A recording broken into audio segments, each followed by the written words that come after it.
Today, we're going to talk about basically the house that Jack built. Do you know that poem? So it's a sequential poem. It's kind of fun, and I'll read a little bit of it.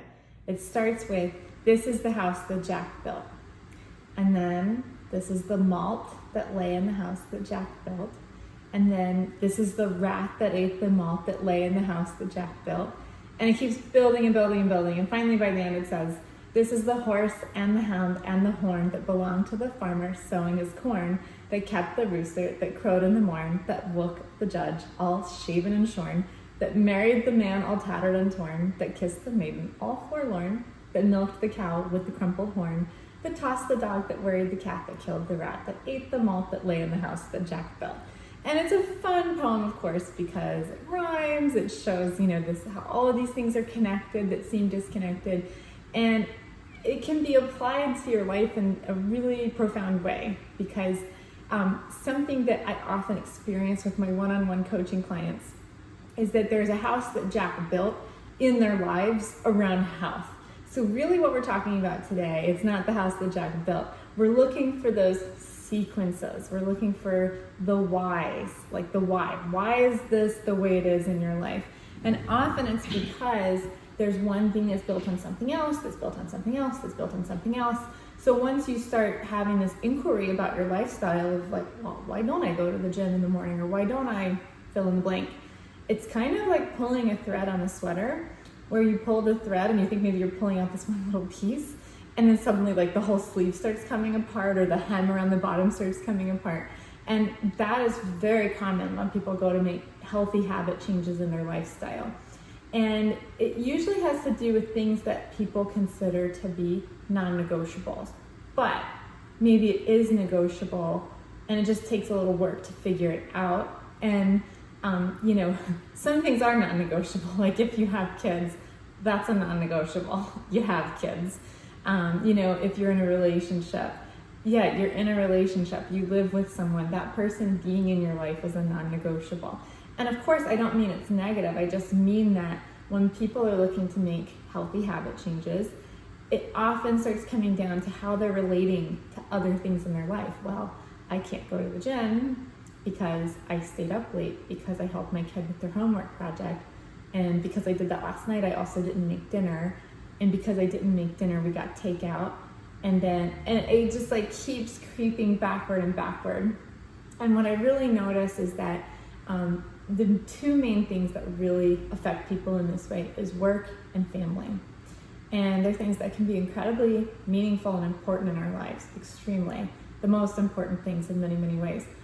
But what can often happen is that something that's a positive relationship, we can find that we have these small strands or threads of what's called codependency in these relationships. And relationships doesn't even mean person to person. It could mean person to institution, like yourself to your work or yourself to your volunteer opportunities.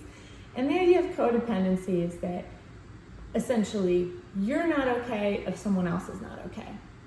And once someone else is okay, then you can pay attention to yourself. There are many definitions of codependency, but that's basically it. Obviously, the younger your children are, the more natural this is going to be, because and not even in an unhealthy way. Like, your kids need to be okay. You're responsible for them being okay.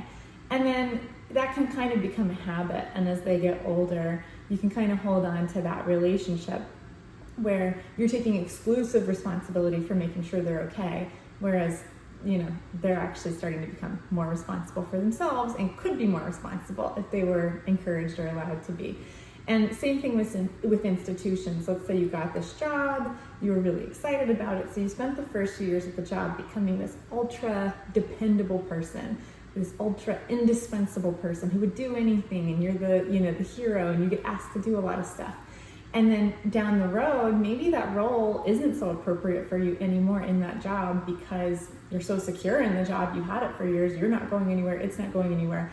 But you still have that relationship with it where if you can't resolve a situation at work, like you can't relax, you can't do what you need to do, you can't leave, you can't just have peace of mind at home, especially because now with email and texting and Slack and all of these different technologies, you can be kept in the loop pretty much 24/7 on a work project. It's really, really hard to turn off. So what we want to look at is not, that there's this unrealistic version of your life where you're going to have no responsibilities, because I've also seen that with clients where they're single, they have a really easy job, and time management is still an issue. So obviously it's not the situation itself, it's the way you're relating to the issue. But we're looking for those little strands of maybe a little bit of that codependent behavior where if someone else is not okay, you're not okay. And you will attend to them first and make sure that everything's perfect before you can deal with your own stuff. And that's the house that Jack built, is that the reason you didn't do this is because of this, which was because of this, which was because of this. And like I said, it usually comes down to work and family.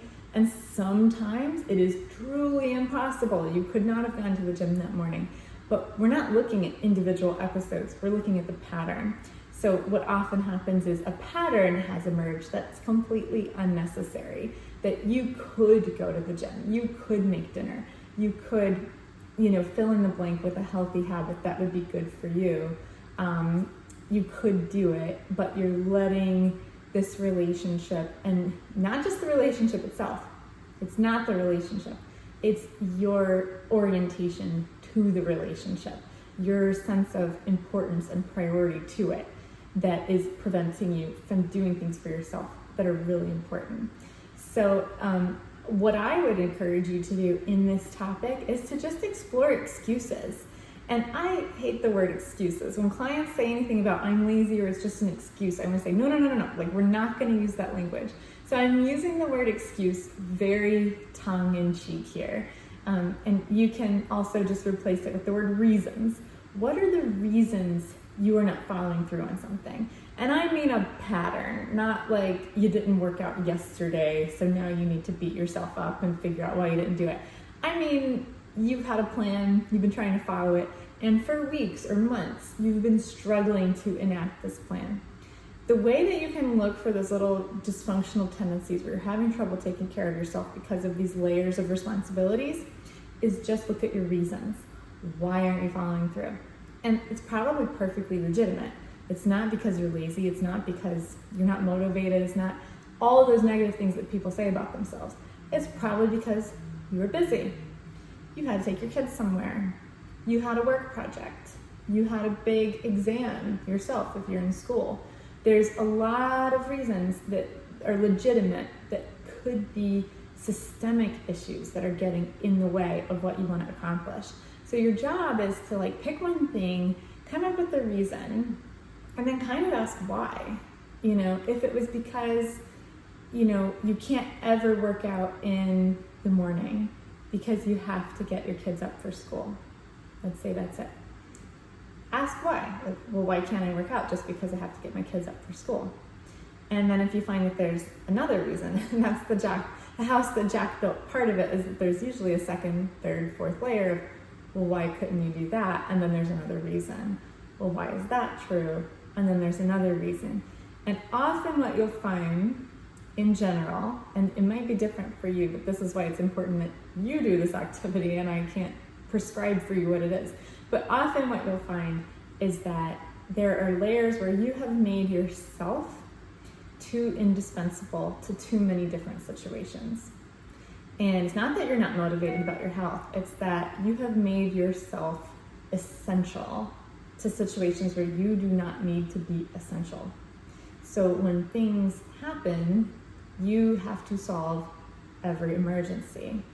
When the reality is, you probably don't really need to.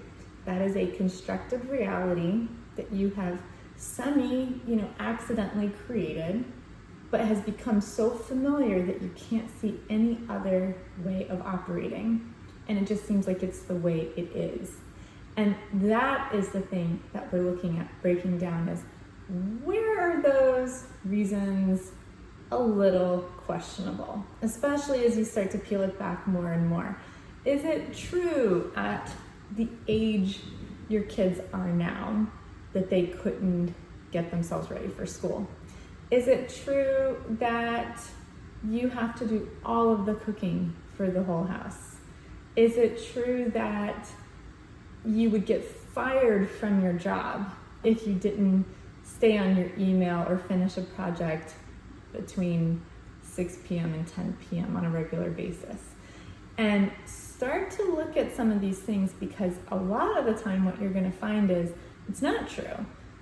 There are things, you have options. There are things that you could do to change the reality of the situation so that you're less important to the situation and more able to fit yourself into your list of priorities and execute it successfully on a regular basis. Not saying that these aren't real responsibilities and not legitimate priorities, the other people, the other institutions, but that you can fit in there too. Things just get rearranged a little bit. And then the other thing, and this is more of a long-term project, you might find that some situations really are beyond repair or just not a good situation. So work, this happens a lot. Sometimes I feel kind of bad that a lot of clients realize that their job is like not a good situation after some coaching. And I'm not telling them that their job is a bad situation. It's something that they realize themselves, where they'll realize, wow, like my boss is really toxic. Like I am genuinely worried about the status of my job if I don't stay on email from 6 to 10 p.m. after getting home from work. And I've had people look for other jobs, switch jobs. I've had that happen several times because this line of inquiry makes them realize that there really is something unhealthy going on. So obviously that is a longer term solution. That is not an overnight solution. That is something that I will not be able to provide any direction around. That is something that has to come exclusively from you. But the whole key is the house that Jack built. Start looking at the reasons you're having difficulty consistently following through on something. Ask why. Wait for that second layer of reasoning to come up. Ask why again, and keep doing it until you get to a core of what your motivation and your reasoning is around something. And you'll find that it could be completely unrelated from what you thought it was. And the personal story that I'll share for this is that mine was job related, was that one year, it was shortly after I lost weight, it was very quickly after that transition, I had a crazy long commute to work. It was an hour and 45 minutes one way. It was terrible. And at the same time, I developed some really unhealthy eating habits where I was stopping and eating fast food frequently on the way home and felt like not good about it. And once I started exploring it, what was funny was my first response, and this is very normal, was to blame myself and buckle down on that behavior with a lot of willpower, a lot of strict boundaries. The more self-inquiry I did, the more I realized that it was actually the job that was untenable. And it was that stress spilling over and causing the eating behavior. But there was so much meaning and layers that I had invested in this unworkable situation that it was like the eating was the only thing I could do to deal with it because I couldn't deal with the rest of it. And there was everything from, I need this job to be, responsible, to be a legitimate professional, to be fill in the blank. And the reality was I shouldn't have taken that job. I would have been better off waiting to get a job, getting a less good job closer to home, exploring different options. But there was a lot of ego around it that I couldn't see that really made myself vulnerable. Because once I had that ego part of it satisfied of, this is important for this, and this reason, and this is why I can't quit or change for this, and this reason, I was the one that suffered the consequences. And the reality was, I was able to change that situation. After about 9 months when I realized, this is not working, I did quit that job, changed work situations, and suddenly the eating problem was so much better. It just evaporated. And initially I had thought that it was because of, I'd been so strict, I was following my own rules so well, etc. But it didn't take long for me to realize, that was stress. That was the way that the stress was manifesting for me, was unhealthy eating and fast food. It was comforting to me because of this other situation that was so untenable. So it wasn't overnight that I could realize that, though, how unmanageable that work situation was and how unrewarding it was and how much it created that vacuum of I need to comfort myself, I need to be nice to myself, but except it was in a not nice way to myself, as these things often go. So that's your thought exercise for this week, is to dig into the reasons why you can't change the situation, why you are not achieving your goals in the way that you want, and just keep unlayering it, keep pulling at that thread, because it may not be immediate, you may not get instant insight about it, but down the road, I think you'll find more and more that you're able to identify times when you have taken on unnecessary responsibility based on beliefs about worthiness, importance, legitimacy, have I already said responsibility? And then you can see that you can fit into your priorities as well in a healthy way. So that's the theme for this week also to think about. Have a great day.